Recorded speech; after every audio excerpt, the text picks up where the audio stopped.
Good day, great of learners. Welcome to today's business studies lesson. My name is Tsidiso Tlhaka, and this broadcast is brought to you by the Gauteng Department of Education in collaboration with Saibono Discovery Center. Today, we look into the main topic we call the business operation, which is assessed in your paper 1, and the subtopic we look into is human resource function. And this will be assessed in your paper 1, and it is taught in term 1.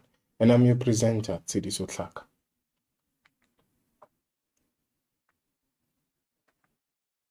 We'll start by looking into the human resource activities. The following are your human resource activities.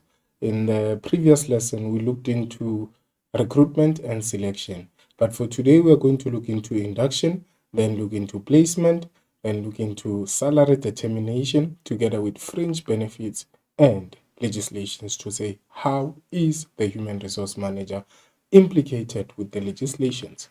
Then induction is where we are going to start. We're going to start with induction to explain what do we mean by the term induction as a human resource activity. So with induction, we're going to look into the meaning of induction.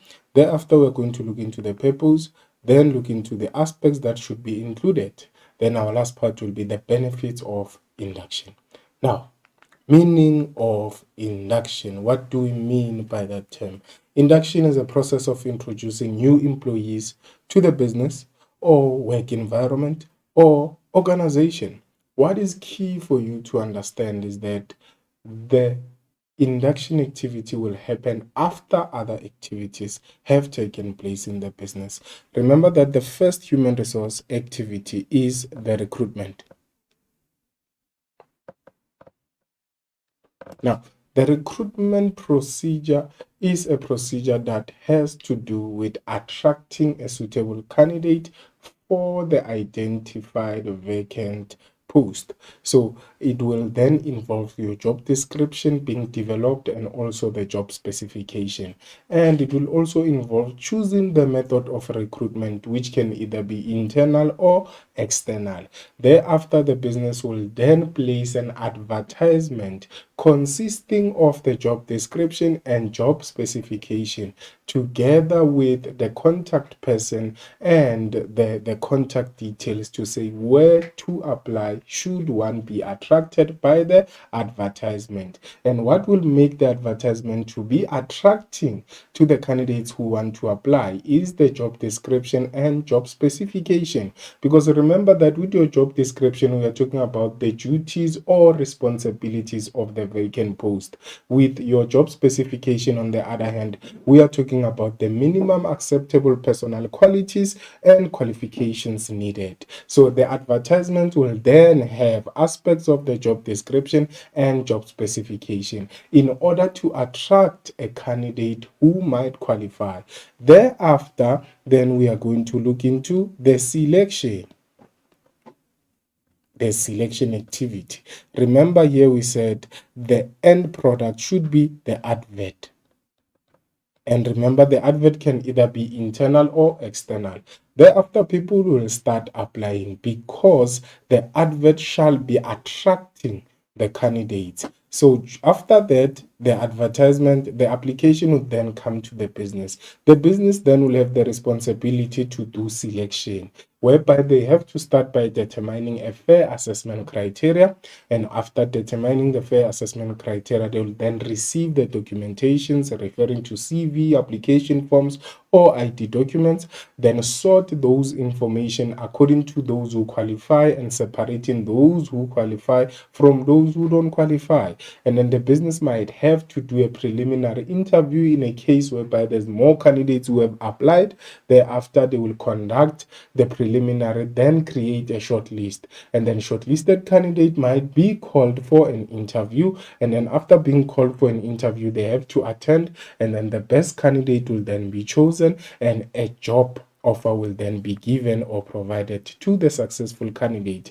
However, those who are not successful may be given information to say, should a certain date pass and you don't get communication from the business, then consider your application unsuccessful. So that is selection. So the selection will then choose the best candidate. And then after choosing the best candidate, because in the process of choosing the best candidate, there is an interview. Hence, you were taught about the role of the interviewer before, the role of the interviewer during, and the role of the interviewee during the interview, so that the business would then be in a position to choose the best candidate and choose the suitable candidate for the position. So after choosing, which is part of selection, then we have to start talking about induction, because we need to understand to say, how do these activities link? So induction then talks to what? To say the candidate was offered the job opportunity.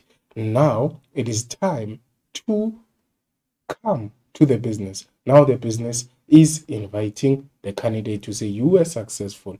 What is going to happen now when the candidate comes there? Should the candidate start working? No. The employee now has to be what? Inducted. This is what we're going to deal with today. So they are no longer candidates, but they are now what? Employees, because the offer has been given to them. So induction is a process of introducing new employees to the business or work environment or the organization. Furthermore, this is when new employees become familiar with their new physical working environment. And this can also include their organizational culture or the products or services that are created or made or produced by the business. Furthermore, information regarding the processes or procedures of the business is communicated to the new employee, because the employee is new. The employee will not then understand the procedures of the business to say, how are things done in this particular business? Therefore, induction plays that important role of introducing the new employee to aspects such as the process. When we're talking about the process, we are referring to how things are done by a particular business, because the new employee is from outside and doesn't know how things are done. Therefore, the new employee should be introduced to the business, and the processes or procedures have to be explained. That is why then the induction has to be performed. Is a process of introducing the new employee. As you can see, these ones are the employees who are already working for the business, but the one with the red cap down is a new employee, and the new employee has to be familiarized with the procedures and processes together with the physical working environment of the new business. Then, what is the purpose? Why is the business doing induction? What is the reason behind? What is the motive behind doing induction? The motive behind doing induction is that introduce the new employee. The reason is to introduce the new employee to management or colleagues, in order to establish relationships with the fellow colleagues at different levels. One, the reason why induction is done is to ensure that the new employee is introduced to management or colleagues in order to establish relationships at different levels. And then is to give the new employee a tour or information about the layout of the business. This information can be, for instance, where to get the restrooms, where to get canteens, and where to go if they need anything inside the business. So hence the layout will then be given. Hence the tour will then be in the induction program to ensure that the employee understands how to find themselves around the business or the office or the layout of the building. Then, the reason for induction again is to make the new employee to feel welcomed by introducing them to their physical workspace. They need to feel welcomed. They need to know that they are accepted in the new workspace. Furthermore, it is to improve their skills through the in-service training. There might be new technological devices in the new environment. There might be new emails formulated for the new employee. There might be new applications that requires the new employee to log in. So the in-service training will address such, to train the employee on how to use any new device that the employee might not be knowing, or to train the employee to operate new machines. So this is induction. Hence, it cannot be that the new employee just starts working without any other explanation and training taking place, because they need to be familiar and they need to know what will have to be done in their new position. And then again, the reason behind induction would be to familiarize the new employee with the organizational structure. For example, this is who is their supervisor, who is their middle level. So basically, the organizational structure will go to what you were taught in grade 10, which is the 3 levels of management: the low, the middle, and the top.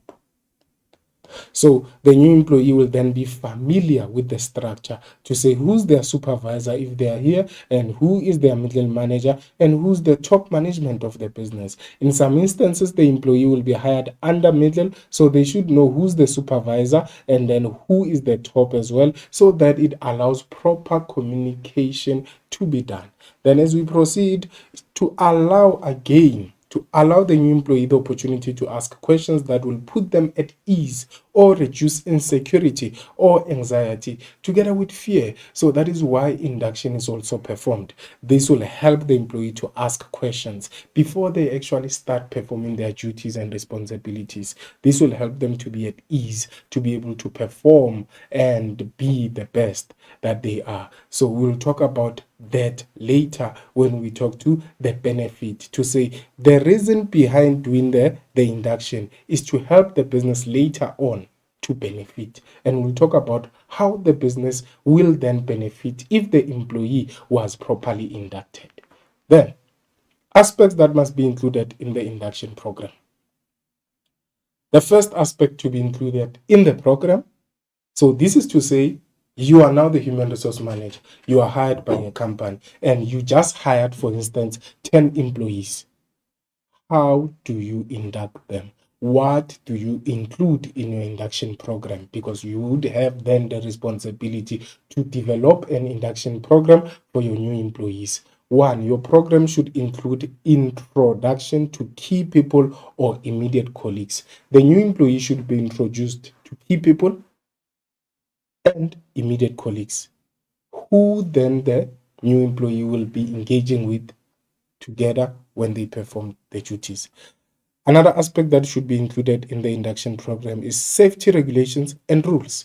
So the employee should be familiar with the safety regulations and rules inside the business. Another aspect that should be included when doing induction program is to do the overview of the business.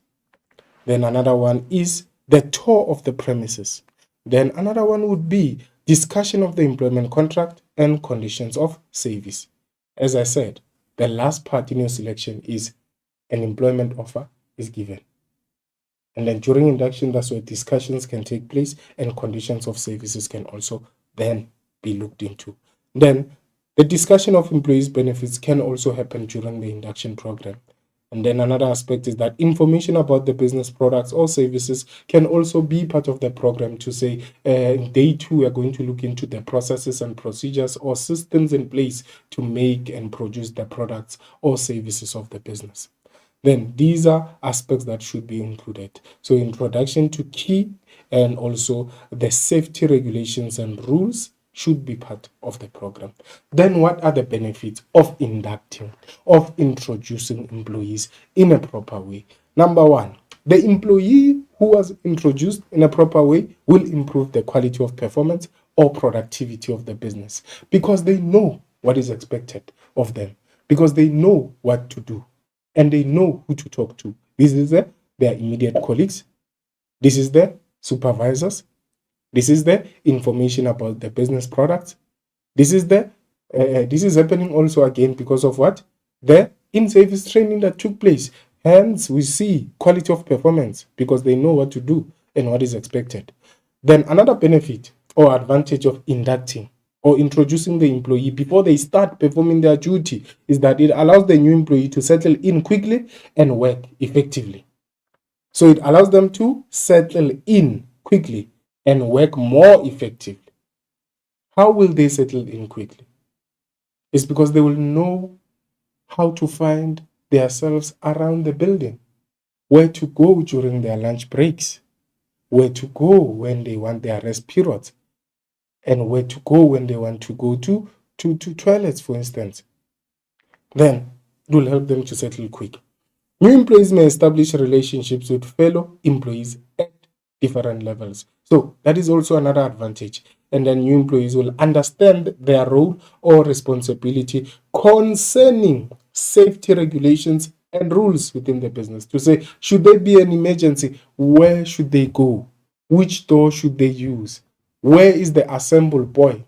So this will then help the new employee to understand their role and responsibility concerning safety. Furthermore, another advantage of doing induction is that employees will be familiar with the organizational structure. For example, this is who are their supervisors. This might be low levels. Then another one is that it will make the new employee to feel at ease in the workplace, which will reduce anxiety and insecurity, because during induction they were allowed to ask questions. So because they asked the questions about things they did not understand, then they are in a better position to reduce their anxiety and fear within the business. Then we talk to placement. What is placement now? Induction was about introducing the new employee. What is placement then? With placement, we're going to look into the meaning of placement, then look into the placement procedure together with the importance of skills development. Placement, what are we referring to? With placement, it will happen after induction. Remember, we said recruitment first. After recruitment, we said selection. After selection, it was induction. Then the next step is what? Placement. Now, placement refers to this. Selected candidates are placed where they will function optimally. They are placed. Are they being introduced? No. Where do we introduce them? Under induction. But here, they are placed where they will function optimally and add value to the business. It specifies it to say a specific job is assigned to the selected candidate. To say, now you were introduced. Now we are assigning a job. We are assigning an office. We are assigning whatever resource to say, do the work. If we are talking about a truck driver, they might be inducted to say, this is how you drive the truck, this is where we will go, this is where you'll go, this is how you use the navigator. Now they are assigning to say, this is your truck. Your truck is registration HT585854. Then you are having a trip and you need to use the following navigator and be there. So that is assigning. Selected. The candidate or the new employee is no longer being what now? Is no longer being introduced, but is being given the job to say, go and perform the duty and or the responsibility. Then the qualifications, when this employee is being placed, the qualifications or skills or personalities of the selected candidates are being matched with the requirements of the job. So they are checking the qualifications and matching the qualifications with the requirements of the job, what the job requires from the candidate or new employee. How will the placement procedure happen? The business should outline specific responsibilities or expectations of the new position. For example, I gave an example about a truck driver. So a truck driver will then be given to say, you are having a trip from Johannesburg to Pretoria. You are expected to complete the trip within an hour. Within an hour. So those are the responsibilities. Those are the expectations from the business. And then another way to do the Placement procedure would then be determining the employee's strengths and weaknesses together with skills and interest by subjecting him or her to various psychometric tests. Then they are given maybe a task such as go to meet rent in 30 minutes in order to check if they are able to cope with what? With the job. Hence, then the business will be trying to check the punctuality in order to determine the what? The strengths and weaknesses. Hence, we are looking at it as a psychometric test. Then another one is, and the understanding is that these psychometric tests are done in order to determine the strengths and weaknesses. Hence, short tasks will be given. Sometimes the employee will be given impossible tasks to check if emotionally they are strong. Hence, we are looking at it and saying this is a psychometric test. It has to do with the brain and the attitude of the new employee in order to determine their strengths and weaknesses. And the last part will also determine the relationship or similarities between the expectations of the position and the competency of the employee. To say the employee is expected to drive to Pretoria or from Johannesburg to Pretoria in an hour. And then if the employee is able then to get and complete the trip within 45 minutes, therefore it means there are similarities between the expectations and the competence. The truck driver is competent. But it can happen that now the employee is given a task to say, go to Pretoria in an hour. But the employee gets there, the truck driver gets there in 1 hour, 30 minutes. It means somehow there are problems when it comes to the employee's skills and ability to complete the job. Hence, will then the business is looking into the relationship. Then it will move to what? The business, should the business now dismiss this new employee? No, it cannot happen. The business will have to train the new employee. Hence, the next slide talks to the importance of training development in human resource. As the business has done the placement, they are in a position to understand the strengths and weaknesses of the employee. Then, with the importance of training development, it makes the human resource manager to be aware of the advantages of training this particular employee. Hence, then the employee who receive the necessary training is more able to perform in their job. That is one, because the employee will then have more strengths and their weaknesses would have been reduced because of the training.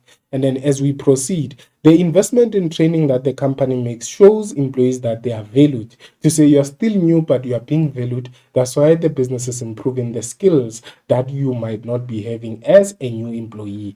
And then an effective training program allows the employee to strengthen their skills and lower their weaknesses.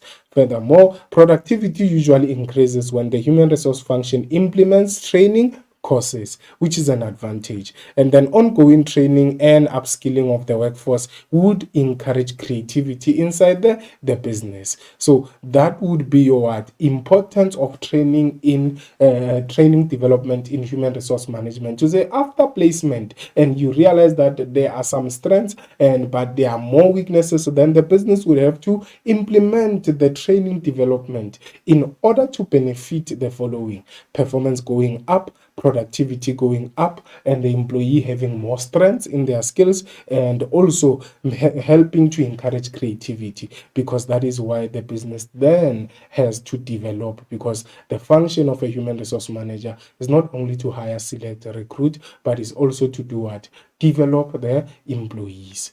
Then now we look into assessment to say how can you be assessed under induction. I'll give you 5 minutes to try your luck. Then I give you solutions and tips on how to deal with induction as a human resource manager together with placement as a human resource function. Then after that, I come back to you with your solutions. We try to figure them out. Remember, you can ask questions on our WhatsApp line. This is 064 748 8913. 064 748 8913, so that I give you more specific information on maybe questions that you might be having or misconceptions that you might be having as I explain. So let me give you 5 minutes and you try to answer, then we continue with our lesson, because we still have to look into salary determination and also look into the impact of fringe benefits together with the implications of legislation. So take this 5 minutes, use it to assess yourself. Then after I give you solutions, we move.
Welcome back.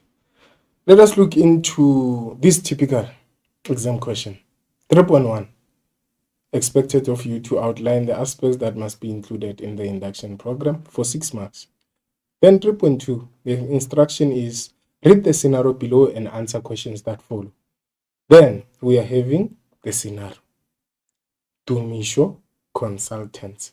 Dumisho Consultants recently employed Mendy as a senior cashier. The management of Dumisho Consultants agreed that Mendy will be offered in-service training to improve her skills. When TC drew up a program to ensure smooth induction program, or rather process, Mendy will be given the opportunity to experience different departments. 3.2.1 as the question that has to be answered. It says quote 2 purposes of induction from the scenario above. And then 3.2.2, describe the benefits of induction for the business. What are the benefits? Now, let's start by looking into 3.1, then we'll come back to analyze your 3.2.1. The aspect that should be included there is the introduction to key people or immediate colleagues. That's number 1. Safety regulations and rules, and then is also the outlining or overview of the business together with the tour of the premises in the business. And then with that already you are having your 6 marks. And another aspect you should know is that in your section B you will forever be assessed for this mark allocation. The mark allocation is either going to be 4 or 6, nothing beyond that. So it's either going to be 4 or 6, and we know that with 4 marks it means you should provide 2 points, and with 6 marks it means you should provide only 3. So be in a position to be ready and do not skip some responses. This doesn't mean you should only study 3 points when you are studying, but rather study 5 because of the question that is going to follow, which is your 3.2.1. And I will explain and give a tip to say, why am I saying study 5 points? Then another aspect that should be included in the induction program is the discussion of employment contracts and conditions of service, together with the discussion of employees' benefits and information about the business, together with products or services. All those should be included. But in this case, because the mark allocation is 6, this will be considered to be maximum because you already have obtained your 6 marks up there. Then let's come to this part of the scenario now. Read the scenario below and answer questions that follow. Dumisho Consultants recently employed Mendy as a senior cashier. There's no answer there. But when we are saying the management of TC agreed that Mendy will be offered in-service training to improve her skills, then there we are talking about what? What are we talking about there? We are talking about one of the induction programs. And then TC drew up a program to ensure smooth induction processes. Is there an answer there? We don't have an answer because it doesn't practically tell us to say what will then be included as a what? Induction purpose. So purpose of induction is to include in service. And then Mendy will be given the opportunity to experience different departments. This can be considered to be the overview of the business, or it can be considered to be now a tour of the business. Therefore, it serves the purpose of induction to give an overview of the business and also to perform in-service training for the new employee. So those are correct. But in another situation, the examiner might decide to say 3.2.2, explain other aspects or other purposes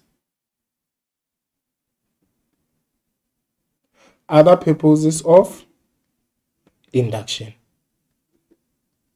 When they say other now, and for instance, as I said in the last slide, I said make sure that you study how many points? 1, 2, 3, 4, 5. Because in this case, when they say explain other purposes of induction, what are they talking about? They are talking about what? The others beside the ones that were quoted from the scenario. What was quoted from the scenario? Let's be clear. This is what was quoted from the scenario.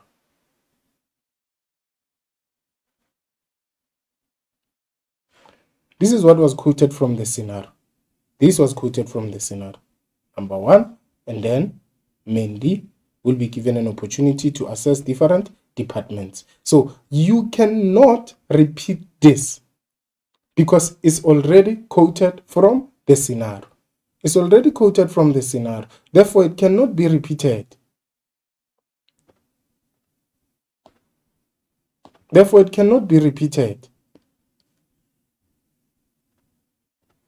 So keep that in mind. So when they say explain other, you explain others beside what is on the scenario. Beside what is on the scenario.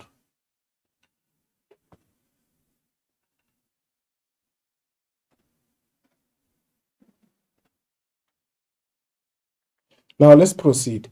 Let us look into describing the benefits of induction now. What are the benefits of induction? One, it increases what? It increases the performance, quality performance in performing the duties and responsibilities, because the employee already know what is expected of them. And then another one is that it allows the new employee to settle quickly and work effectively. Those are your key words. And then another aspect is that new employees will then understand their role and responsibility concerning safety regulations and rules inside the business. Then another aspect is that the new employee is able to also establish relationships with fellow colleagues at different levels. Also, the new employee will be familiar with the organizational structure and who are their supervisors. For instance, this can be their low-level managers. And then this will make the new employee to feel at ease in the workplace, which will reduce anxiety, fear, or insecurity. Then, salary determination. Salary determination. How is a salary determined? A salary can be determined in two ways. A question can come and say, this is how a salary is determined. It can be a scenario. It can also say, explain the salary determination methods. Then you should know what are the salary determination methods. We have two, piecemeal and time-related. Let's explain what they mean. Piecemeal. This is when workers are paid. Workers are paid. Workers are paid according to the number of items or units produced or action performed. So it means workers here will be paid according to the what?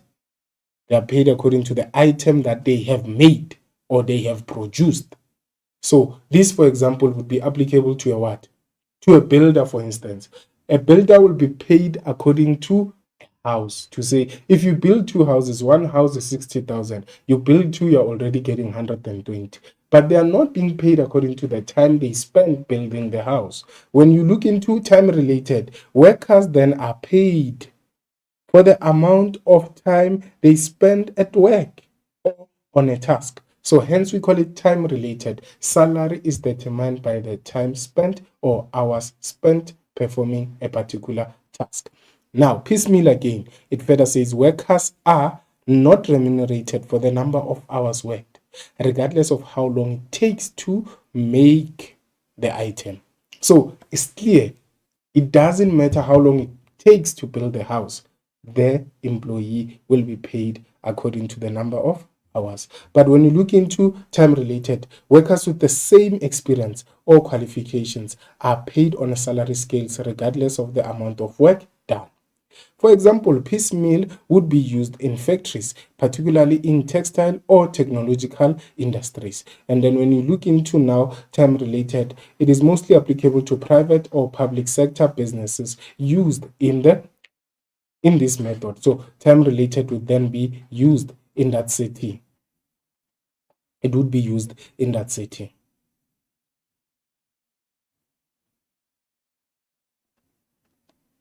Then when we proceed now, I want to ask a question to say, there's a doctor who has their own surgery, meaning their own practice. When you go to that doctor, there's a queue and there's a lot of patients. Some patients would come out very fast and some patients would be very, very slow. Is that doctor then using piecemeal or time related? Think about it. There's a patient who will just go there and get the medication without any injection, and the doctor charges a flat price to say 500. So the doctor is not working in terms of what? Hours. Therefore, is this doctor getting compensated, or salary, is it determined by piecemeal or time related? Think about it.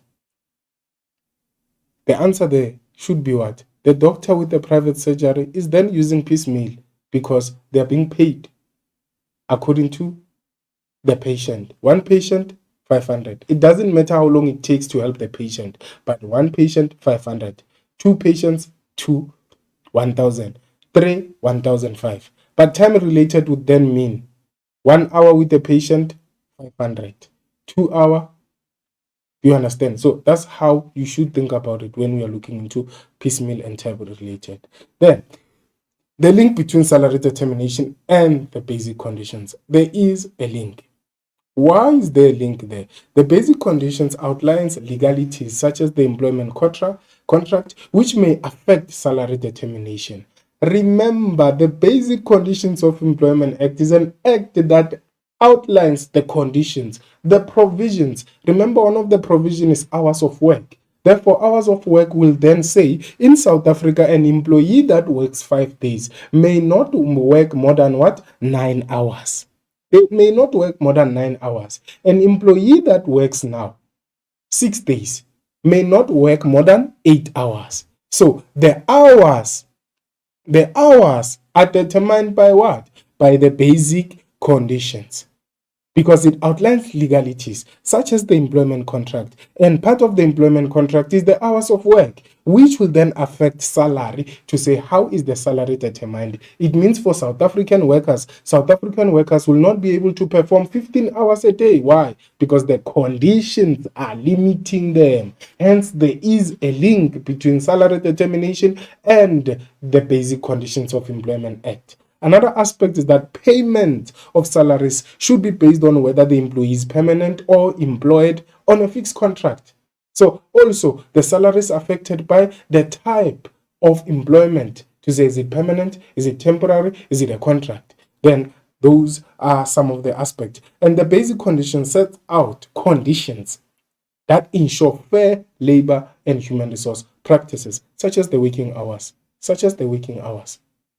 Then, as we proceed, according to the Basic Conditions of Employment Act, the business may use different remuneration methods to pay their employees. The business has a choice. The business can either use piecemeal or the business can use what? Time related. In a car wash, for instance, most employees would then be paid using piecemeal to say, you're getting paid per car. Per car, you take 20 rand. Per car, you take 30 rand. So that is piecemeal. It is not around the time spent washing that particular car.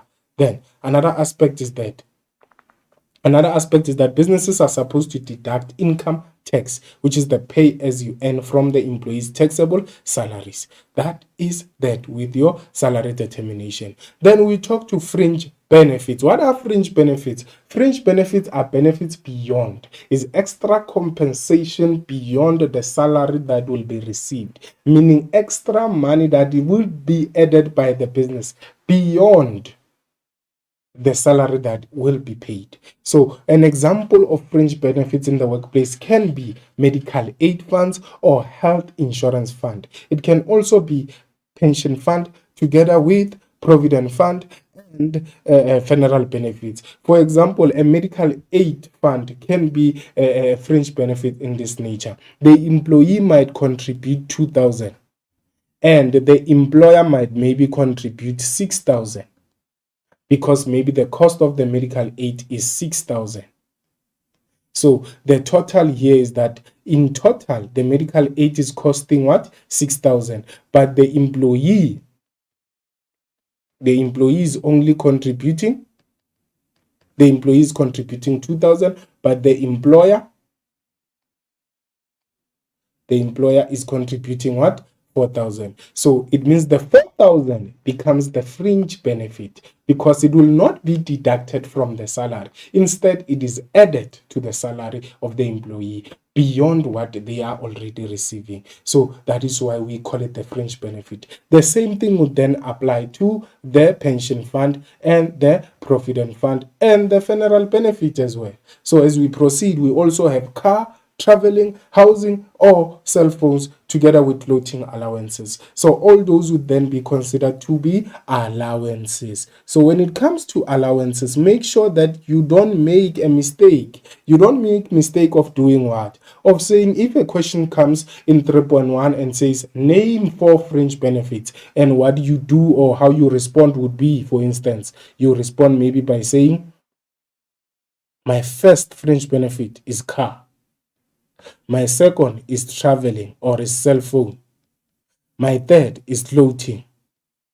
Then that is considered to be one answer, because all these fall under allowances. You'll only get 1 mark. So guard against that. Guard against that, because I don't want you to lose your marks. Then as we proceed, we also have performance-based incentives. For working very hard, some employees will be given extra compensation as a performance-based incentive. And then issuing of bonus shares, this will be addressed thoroughly in paper 2, whereby some companies would give their employees shares as a compensation to say they are appreciating them, because fringe benefits are there as a source to show that employees are appreciated. And then staff discounts or free or low cost meals or canteen facilities, they're also part and parcel of fringe benefits.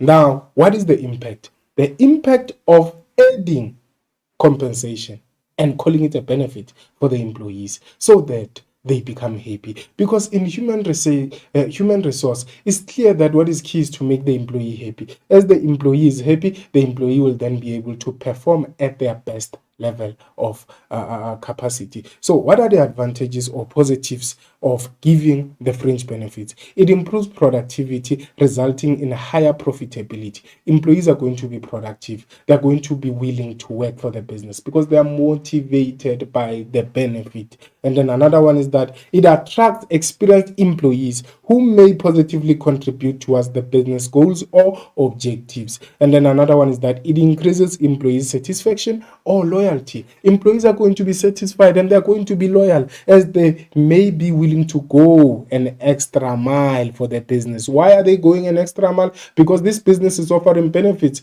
This business is giving them allowances. This business is already giving them a medical aid benefit. So all those will contribute to the what now? To the advantage of the business, to say these employees are going an extra mile, and these employees are going an extra mile because they are satisfied and they are then becoming loyal because of the benefits that are being offered. However, the disadvantages becomes the idea that businesses who cannot offer fringe benefits fail to attract skilled employees. Employees are attracted by the benefits. So it then becomes a difficult aspect when a business cannot offer the benefits. And then fringe benefits are additional costs that may result in cash flow problems. The business, if it gives too many benefits, it can lead to additional cost of running the business, which will then lead to cash flow problems because more money will be going out instead of coming in to the business. And then another aspect is that it will decrease the business profits, as incentives, packages, and remuneration may lead to what?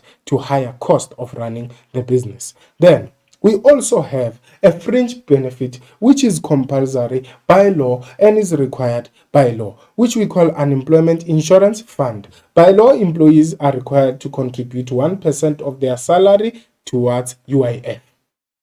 That is one. Number two, employers are also required to contribute 1% of their employees' basic salary towards UIF. Why? Because the employer must pay an employment insurance fund contribution of 2%, which is a combination of the employee's contribution and the employer's contribution. In total, it takes us to 2% of the value of each employee's salary per month.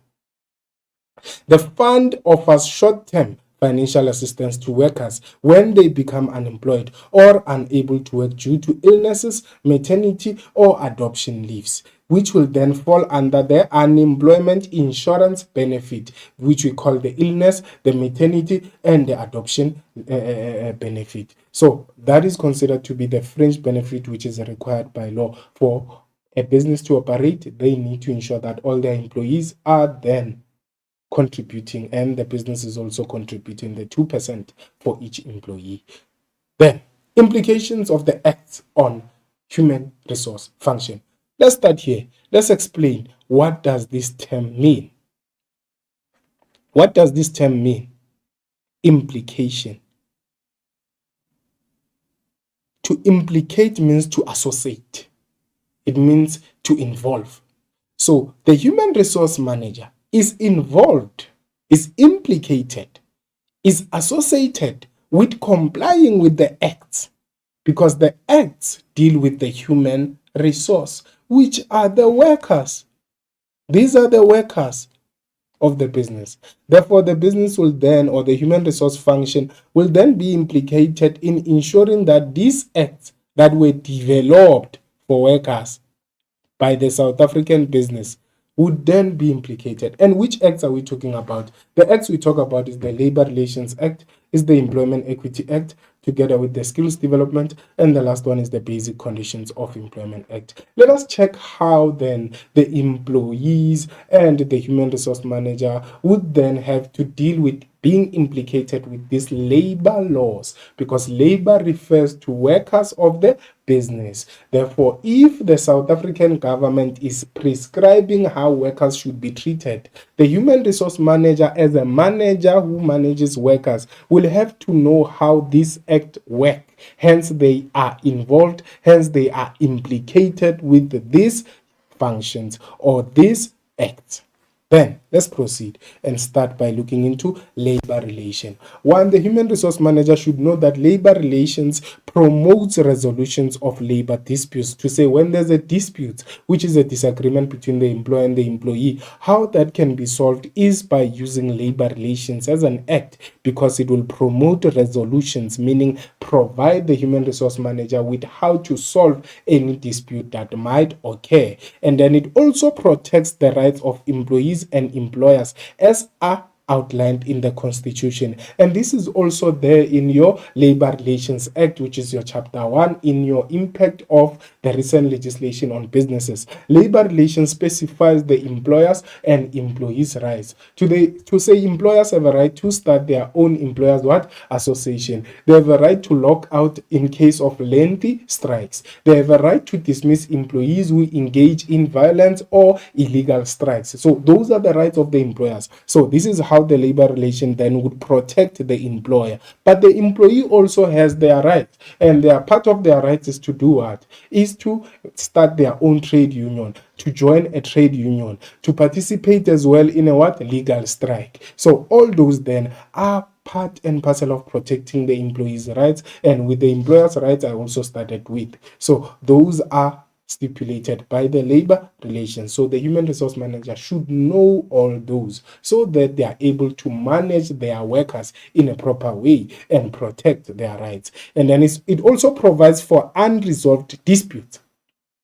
In a case whereby a dispute was not solved in the business, the human resource manager should know that that dispute can be referred to the labor courts or labor appeal courts. In a case whereby the dispute was not solved, in a case whereby the disagreement between the employer and the employee was not solved, it can then be taken to labor court or labor appeal court. So it further promotes orderly negotiations, meaning it provides guidelines on how to perform orderly negotiations and employees' participation in decision making in the workplace. So the labor relation, as it says, labor, workers, the word labor, somewhere somehow it talks to workers, relation, meaning where, relation with who, the employer. So it basically guides the employer, who will then be represented by the HR, human resource manager, on how to do orderly negotiations. Hence, we say the Act promotes orderly negotiations and employees' participation in decision making, because the Act talks about the relationship. So it gives guidelines on how the relationship can be facilitated between the employer and the employee. Hence, the human resource manager should master this labor law, which is the Act that talks about the relationship between the employer and the employee. So hence, in such a situation, the employee is not happy. In a case whereby the employee is not happy, then the employer should come in. The employer should come in. Then furthermore, Employment Equity Act, equal pay for work of equal value. That's number one. Employment equity, equal pay for work of equal value. The human resource function should know that workers who perform the same job should be paid the same value of salary. That's one aspect, because employment equity talks about the process of employing equally and considering those who were previously disadvantaged. Hence, it says ensure that affirmative action promotes diversity in the workplace. So affirmative action is a policy under employment equity which says previously disadvantaged individuals who are suitable and qualified should be considered for employment before any other aspect of employment takes place. So this would then help to promote diversity, because it means there's going to be different races inside that business, which allows to achieve the diversity and which will also lead to equality. The human resource manager must promote or ensure that there's equal opportunities in the workplace. And then another aspect is that they should define appointment processes clearly to ensure that all parties are well informed.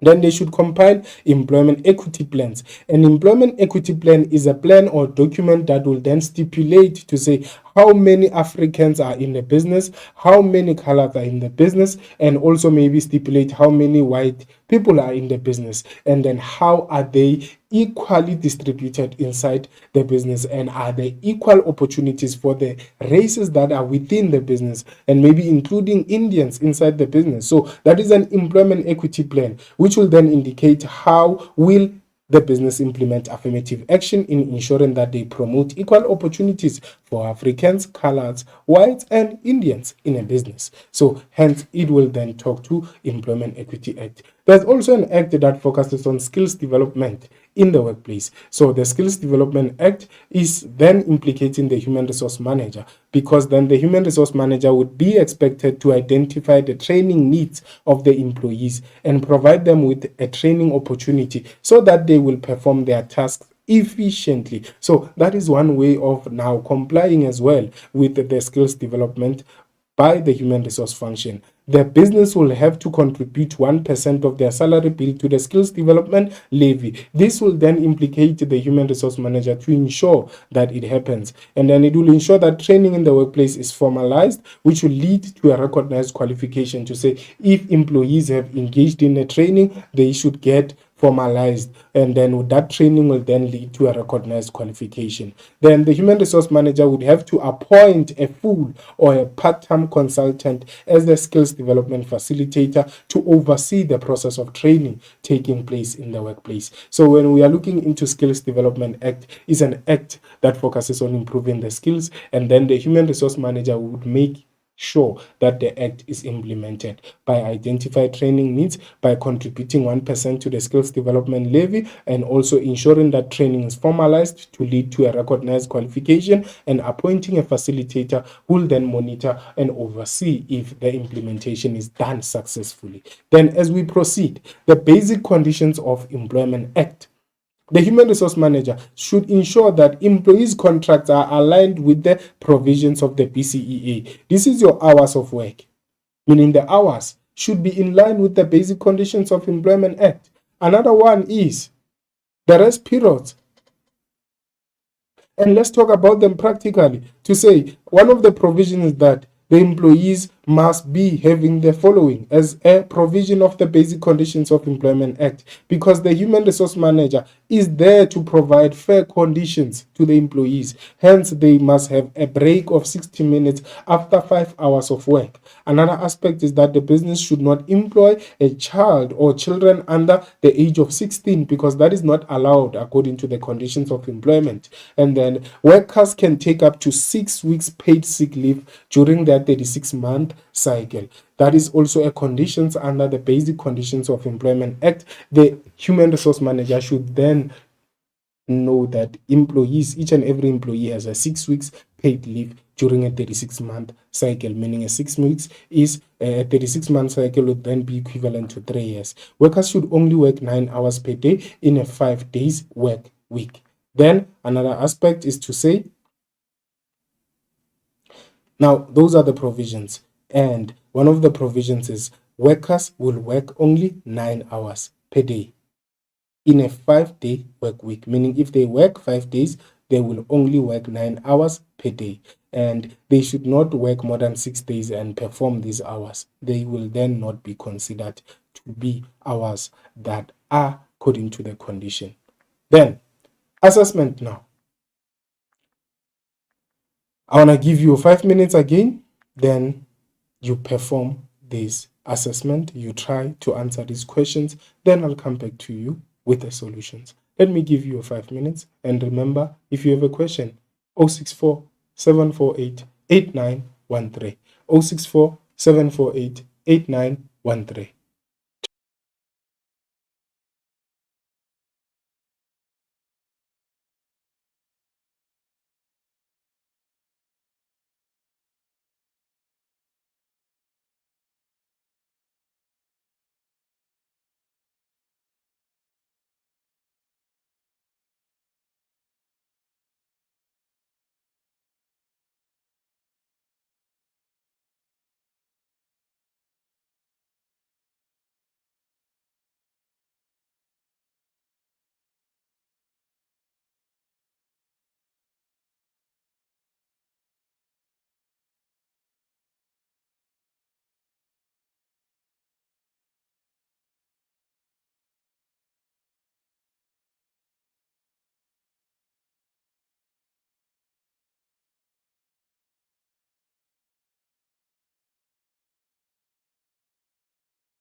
Welcome back. Let us continue with our lesson. The first question now, when we look into our solution, is to name 4 fringe benefits.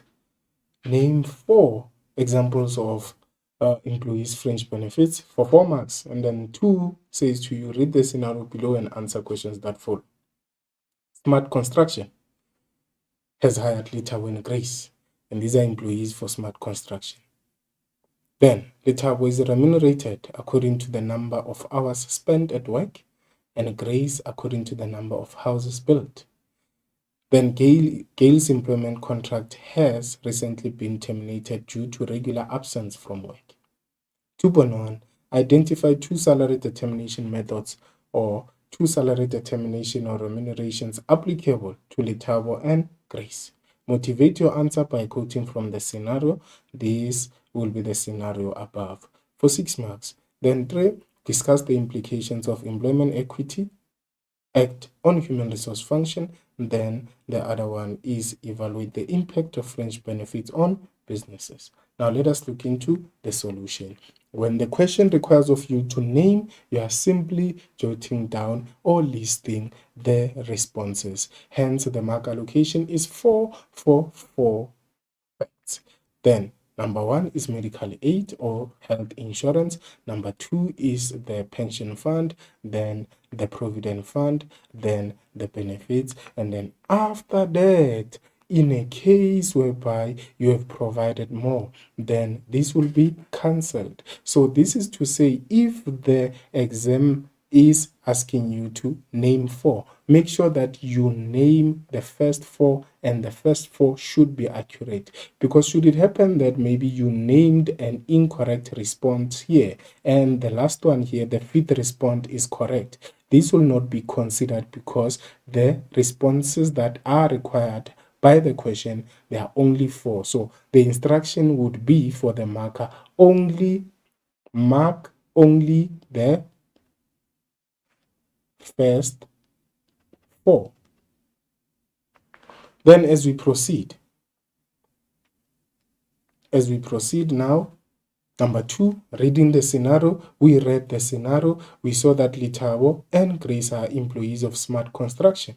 Letabo is remunerated according to the number of hours spent at work, whereas Grace is remunerated according to the number of houses built. Gail's employment contract has recently been terminated due to regular absence from work. So this sentence is a distractor. There's no answer there. But where you get your answer is here. This is where you get your answer. This is where you get your answer.